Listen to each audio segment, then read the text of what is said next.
This is the true test. Will the brothers leave Benjamin as a slave as they did Joseph? This is what Joseph really wants to know.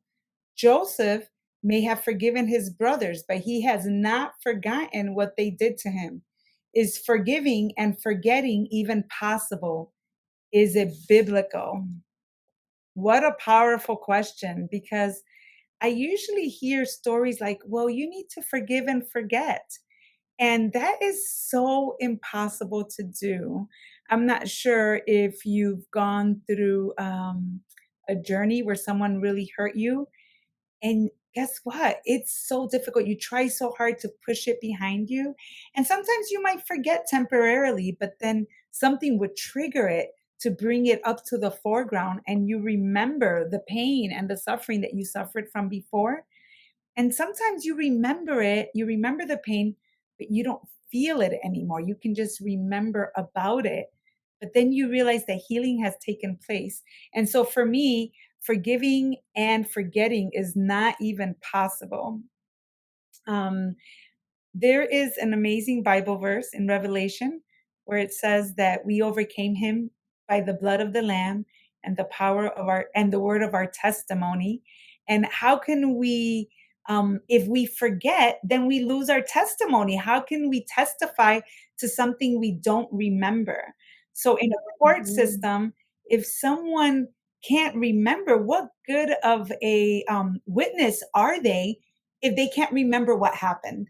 And so here it's so important to remember that pain and say, Lord, I was here and now I'm here. I'm trying to go, all the way over here, but I'm right here.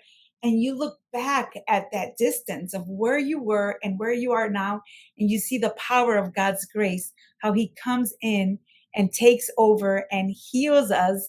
And at the same time, it's okay, but God is so powerful because he forgets. He pushes our sins to the bottom of the ocean.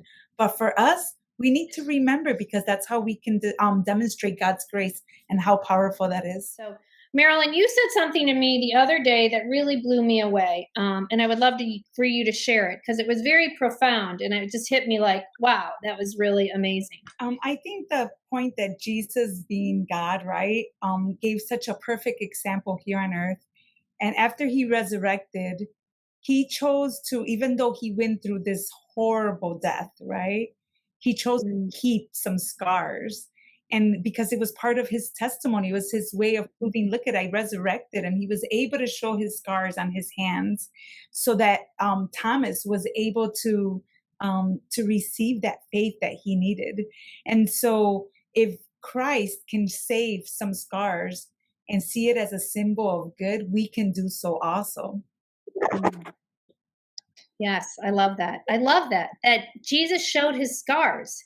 His scars were still there of the hurt and the pain that he suffered. Mhm. I just love this song, Thank You for My Scars. I'm going to have to post it this week because it's kind of that idea is that we remember our scars because it tells us how God has redeemed the situation. And sometimes we're left with those reminders, and that's okay. And that's okay. And we have to remember that forgiving is releasing the pain of the past. It's releasing the pain of the past. We're not carrying it anymore. We don't have bitterness. We don't want revenge, but it's not forgetting the past. It's releasing the pain of the past. So, oh, I like that. Marilyn, awesome.